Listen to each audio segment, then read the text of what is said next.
दोस्तों ये धरती बहुत बड़ी है और यदि एरिया के हिसाब से चलें तो करीब करीब 510 मिलियन स्क्वायर किलोमीटर इसका एरिया है, जिसमें जल और थल दोनों हैं। लेकिन आज हम बात करेंगे या जानने की कोशिश करेंगे कि इतनी बड़ी धरती पे जो 10 सबसे बड़े देश हैं वे कौन कौन से हैं। तो आइए देखते हैं कि ये 10 सबसे बड़े देश कौन से हैं। और इसके पहले आपको विश्व का नक्शा अपने दिमाग में रखना होगा। और जब आप पूरब की तरफ जाएंगे यानी एशिया में जाएंगे तो आपको एक कंट्री मिलेगी जिसका नाम है रसिया, और आज की डेट में एरिया के हिसाब से सबसे बड़ा है। कल क्या होगा, विखंडन हो जाएगा तो छोटा हो जाएगा, लेकिन रसिया आज पहले नंबर पे है।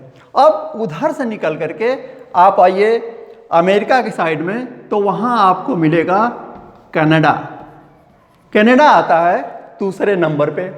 फिर आप एशिया में जाइए तो आपको मिलेगा चाइना जो तीसरे नंबर पर है। चौथे नंबर पर है आज की दुनिया का सबसे ताकतवर देश जिसे हम जानते हैं संयुक्त राज्य अमेरिका के नाम से, और पांचवें पर है ब्राज़ील जो कि साउथ अमेरिका में आता है। तो ये हो गए रसिया, कनाडा, चाइना, यूएसए और ब्राज़ील।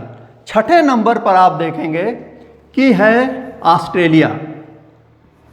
ऑस्ट्रेलिया छठे नंबर पर है। सातवें नंबर पर है अपना देश इंडिया, और यह तो हमको आपको याद ही रहना चाहिए। 7वें नंबर पे इंडिया है, किस हिसाब से, एरिया के हिसाब से। और 8वें पर है अर्जेंटीना। अर्जेंटीना 9वें पर है कजाकिस्तान, और 10वें पर है अल्जीरिया।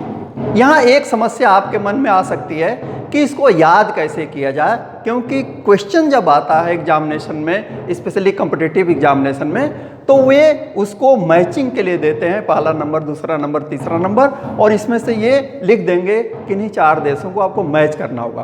तो गलती से कैसे बचें, तो आपको 2 चीज़ें सबसे पहले याद करनी चाहिए कि सबसे नीचे 10वें नंबर पर कौन सा है, अल्जीरिया है, और इसको याद करने की ज़रूरत नहीं है क्योंकि यह सबसे बड़ा देश है। तो आपको 2 चीज़ें याद हो जाएगी।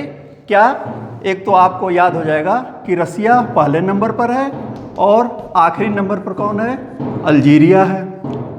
अल्जीरिया है। तो ये 2 तो याद हो गए। अब इसके बीच वाला याद करना है। तो रसिया के बाद आप आएंगे इधर अमेरिका साइड में, उत्तरी अमेरिका में कनाडा है, फिर एशिया में जाएंगे, और फिर आपको अमेरिका कॉन्टिनेंट में आना है।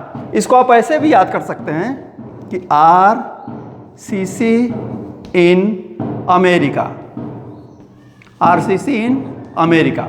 R से रसिया, C से कनाडा, C से चाइना, इन कुछ नहीं अमेरिका यानी कि USA।